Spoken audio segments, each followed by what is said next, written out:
What if I told you right now, millions of people across Europe are getting government instructions on how to survive different types of emergencies, and most Americans have no idea this is even happening?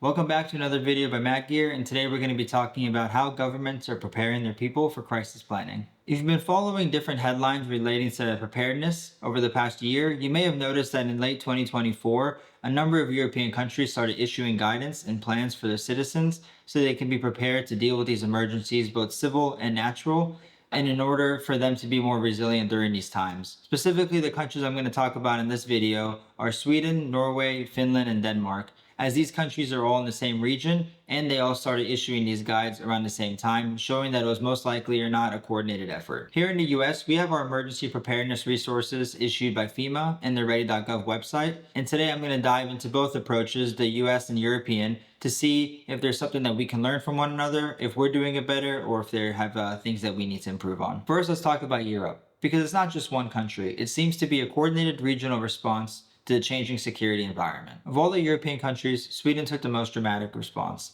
In November of 2024, they issued and mailed out 5.2 million copies of their preparedness guide to every single household in the country. The 2024 version is an update from the 2018 version, and it's about 3 times larger.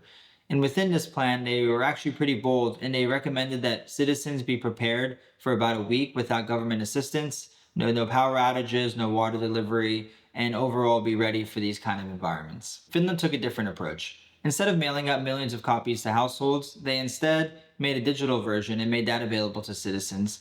And this is both practical and strategic. Given that Finland shares such a large border with Russia and has many times been worried about some kind of conflict with Russia, they made this digital version available online so that they can constantly update it if needed. And this way they also save money by not sending the physical plan to people's households if they then need to send a new version down the road. Norway split the difference between Sweden and Finland. They mailed out 2.2 million leaflets to every household, and these leaflets would guide people on how to actually access the digital resources. This Norwegian approach tells their citizens to be prepared for about a week without government assistance, pretty similar to what Sweden said, and is focused on extreme weather environments because of their harsh winters and mountainous terrain. Denmark took a more streamlined approach. Instead of printing anything, they sent an email out to all adult residents, and this email contained a 3-day emergency supply checklist. Their focus is primarily on power outages, extreme weather, and cyber attacks instead of any kind of specific armed conflict. And they have very specific instructions on what people should be ready for example, recommending that they have about 9 liters of water stored away. Like I mentioned earlier, what's really interesting about this isn't that each of these countries came out with this guide, but rather it's that they all came out with these guides around the same time period, which kind of shows that there was some sort of regional response that they were developing together. So what exactly are Europeans being told to prepare for? The results are actually pretty comprehensive and modern. All these Nordic countries urge their people to maintain stockpiles of normal items you'd expect, water, canned food, heating materials, medicine, so on and so forth. But they also urge people to have cars ready to go, fully fueled in case they need to leave on a quick notice, and also that keep iodine tablets in case of any kind of radioactive environments. Many of these guides prepare their citizens for some pretty modern threats, such as cybersecurity and IT outages, disinformation campaigns, hybrid threats, digital payment infrastructure issues, and then also extreme weather and natural disasters. The guides get pretty specific as well. For example, Denmark recommends that people have about 9 liters of water stored away. Finland gives instructions on how to survive 20 degrees Celsius temperatures in case of extended power outages. And Sweden specifically gives best practices for cybersecurity awareness. Now let's take a look at how the US treats preparedness. And I think you'll be surprised by the scope and limitations of our approach. Our main emergency preparedness resource comes from FEMA. And FEMA is the Federal Emergency Management System via their guide, Are You Ready? And this guide is available and complemented by the comprehensive ready.gov website. The Are You Ready guide is described as a detailed resource that provides information about how to prepare for different kinds of scenarios for both individuals and communities. Where the US absolutely dominates is natural disaster preparedness, and we have individual resources available for a number of threats such as hurricanes, earthquakes, tornadoes, wildfires, extreme weather, both hot and cold, and other scenarios like these. These natural disaster resources are a lot more comprehensive than any of the other European countries have combined. And each of these plans gets its own detailed information sheet that provides information such as what to watch out for, how to prepare for these types of events, and what to do during and after one of these natural disasters. For example, a hurricane guidance provides evacuation planning, wind preparation, and flood mitigation. What really sets the US apart is that we not only create all these natural disaster resources, we also do so specifically targeting different groups of people, such as older adults, people with disabilities, caregivers, and even pet owners. In addition to this, we also create guides in different languages because we recognize that we have a pretty multilingual country and that people might have a better time understanding them in different languages. We also have very specific resources, such as the Emergency Financial First Aid Kit, which helps people prepare financially for these kind of natural disasters. And this is something that the Europeans don't really have something equivalent to. We also address how to protect important documents, how to deal with insurance claims, and how to maintain access to banking during these emergencies. But here's a crucial difference between the US and European systems. Here in the US, we have these resources available online via the ready.gov website, and you can also request physical materials from FEMA itself.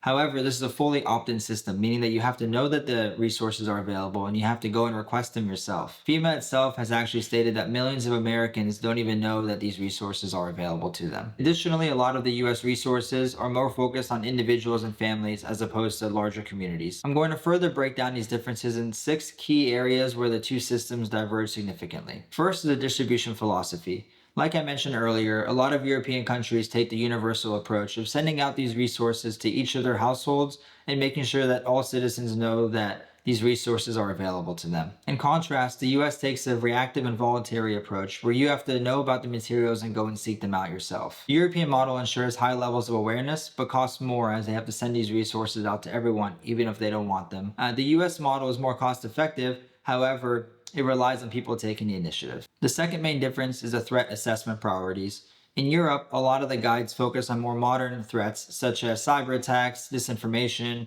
so on and so forth, and that makes sense given their regional proximity to Russia and the recent geopolitical landscape in Europe itself. The US system prioritizes natural disasters and other man-made threats, which makes sense given our recent history of natural disasters, as well as the wide geographic region that the US covers. The third main difference is government expectations and clarity. In Europe, Denmark recommends 3 days of preparedness. Sweden, Norway, and Finland recommend about a week or so.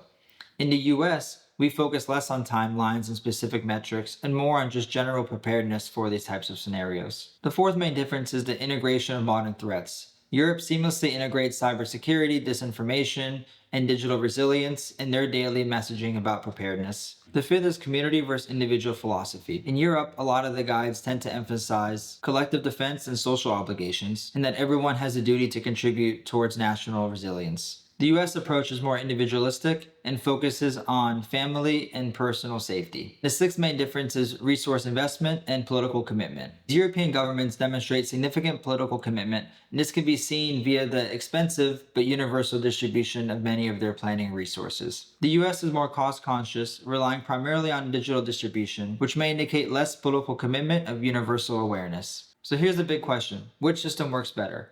I'm going to break this down objectively and highlight some of the significant strengths and weaknesses of both. Where Europe really excels is getting universal coverage, making sure all of their people have access to this information, whether they want it or they don't. Europe provides clear and unambiguous expectations. For example, they'll tell you exactly how long you should be ready to prepare for and get very specific into details like that. The European system excels at integrating some of these modern threats into daily life, which helps create a more holistic view towards resilience. The US approach excels is the materials that we have for natural disaster preparedness in many different types of scenarios that is unmatched anywhere in Europe. The US also leads the world in having these scenarios available for not just the general population, but also specific groups such as older adults, people with disabilities, caregivers, so on and so forth. The US also focuses on American financial preparedness resources, which Europe in a large part ignores. And this is actually super important because a lot of the times we deal with financial issues more on a day-to-day basis than a lot of these natural disaster ones. Our system also provides geographic adaptability. For example, you'll see a separate list of resources for people who are in Florida facing hurricanes, people who are in Oklahoma facing tornadoes, and people who are in California facing wildfires. So here's my take. The European approach does a better job of creating universal awareness and preparing for coordinated threats such as armed conflicts, cyber outages, or different scenarios like that. The US approach is more effective in diverse regional natural disasters and ensuring that specialized populations aren't forgotten. Neither system is better in all circumstances. They're optimized for different threat environments and cultural contexts. So to conclude, Both approaches have a lot of merit, but perhaps the best system would be a hybrid of both. For example, what if the US adopted Europeans' universal awareness? And what if the Europeans adopted our preparations for natural disasters and for individual population groups? The reality is that preparedness isn't about choosing sides, it's about learning from the best resources wherever you find them. Europe's proactive distribution and modern threat focus could improve our reach. Our natural disaster expertise and inclusive approach could definitely help strengthen European resilience. But here's the bottom line. Having any plan is better than having no plan. Whether you're worried about hurricanes, cyber attacks, power outages, the fundamentals are all the same. Stay informed, have supplies, make a plan, and make sure you know your community. So what do you think? Should the US send these physical guides to every household? Would you actually read it if it showed up in your mailbox? And which country's approach seems the most practical for you? Let me know in the comments below. And if this video got you thinking about your own preparedness, please hit the like and subscribe button so you can get more content like this.